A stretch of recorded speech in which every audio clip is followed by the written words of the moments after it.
Samuel PH.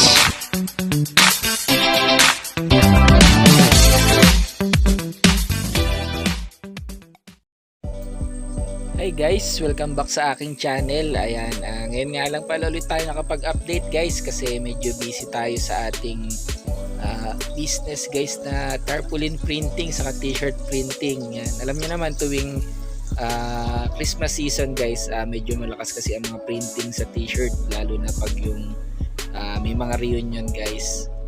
Yan, bali ito nga pala update ko kayo dito sa aking mga alaga dito guys sa ating backyard. Yan, ito yung ating red-eared slider na turtle. Yan, bali dalawa yan, isang male isang female, tapos meron tayo dyan isang malayad box turtle. Yan, kasama ng ating mga arwana saka ating mga alligator gar.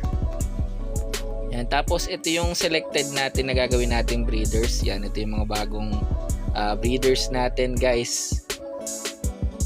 Tapos ito yung ating mga buried female. Ito yung naandito sa ating mga aquarium guys, mga naka-isolate na sila. Yan. Sa mga naghahanap nga pala guys ng red clarkie, ayan, meron tayo ditong available guys, mga ilang trio din to.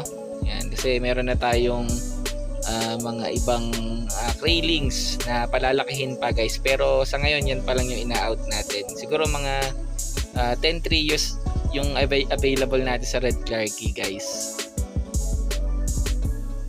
Yan, tapos ito yung ating mga ulang. Ayan, meron na tayong 3 inches to 4 inches dito guys na pour out na rin to guys tong ating mga giant ulang.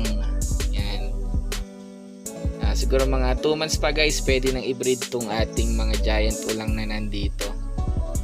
Yan, bali own breed na natin yan guys, yung nandyan na ulang na yan.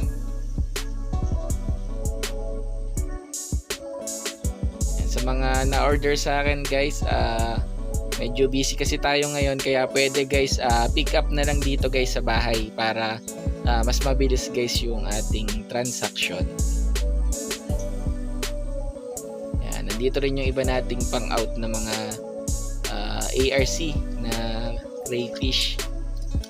Yan, mga 3 to 4 inches yun nandito guys.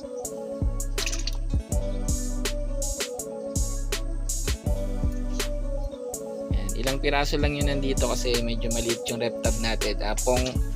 Pang out lang naman natin to guys yung mga nandito, kaya hindi naman natin kailangan ng malaking lagayan dito kasi nga mabilis naman to ma-out. Yan, kaya sa mga rep tab na lang muna natin nilalagay.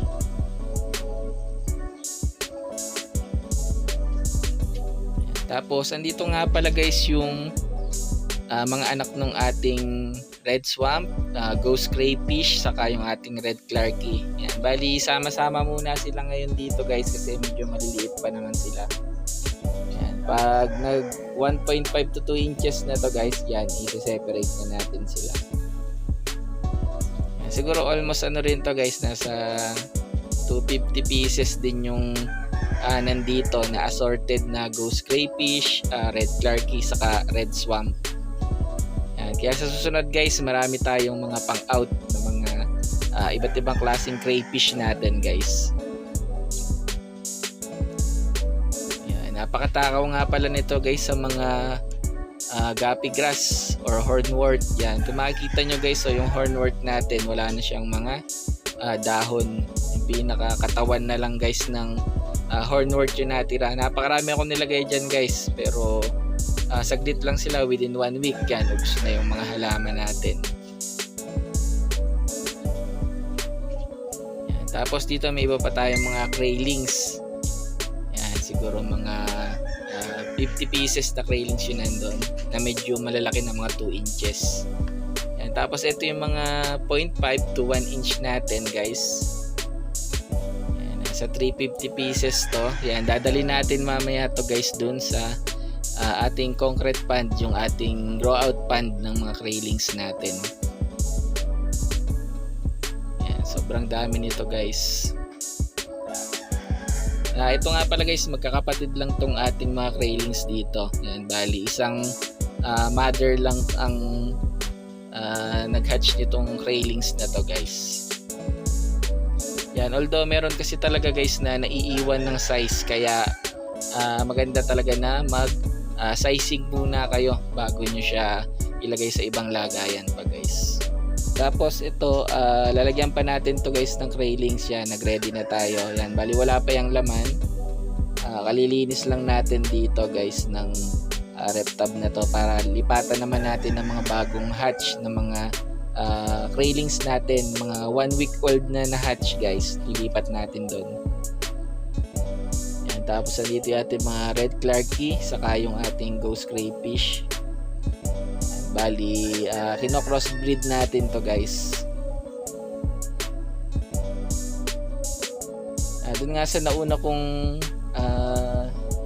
napaanak na nag-crossbreed ako guys, meron akong napalabas na 2 to 5 pieces na white specter guys, kasi yung pinagmulan ng aking mga ghost crayfish saka yung aking mga red swamp, meron silang cross sa white specter, kaya talagang may lalabas pa rin guys sa line nila na white specter. Yan, bali nahirapan nga tayo makahanap ng magandang line ng white specter guys, kaya try ko na lang na palakihin yung lumabas dun sa aking mga railings, tapos siya na lang yung ibibreed ko, kasi baka mamaya meron ako makuha dun na isang male at isang female. Yan, try din natin guys. Yan, ito yung mga selected na breeders ko guys sa mga ghost crayfish saka yung aking red clarky. Sa red swamp ko kasi yan, meron na ako nakabukod doon. Nilagay ko nga guys dun sa ating mahiwagang washing machine. Yan, meron tayo dun na red swamp, o kung tawagin nila ay Louisiana crayfish. Yan, napakasarap din nun guys. Mas malambot ang laman nun kaysa sa ating mga ARC. Pero kung sulit or kung gusto mo mas malaking laman guys, mag ARC ka na lang, kasi ang ARC kasi nalaki talaga yan. Hindi kagaya nitong mga Clarky, yan mga 4 to 5 inches lang kalimitan yung maximum size nila. Hindi kagaya ng mga ARC na kayang mag 9 inches, 10 inches guys. Yan, ito nga yung ating Louisiana or yung ating red swamp. Yan, meron tayo ditong 2 male saka 3 female yung nilagay natin dito guys. Yan, sayang lang din kasi itong ating washing machine na to, kaya lagyan na lang din natin guys ng mga crayfish at least. Yan, napapakinabangan natin. Yan, gamit na gamit to guys itong ating washing machine na to, kasi dami ko nang nailagay dito, mga isda, yan, mga crayfish. Kaya sa ibenta ko guys, mura lang din naman. Yan, gamitin na lang natin guys. Yan, makikita nyo sa mga ibang video ko guys kung ano nang nilagay ko dyan ng mga isda saka mga crayfish. Yan, lagyan na natin yan.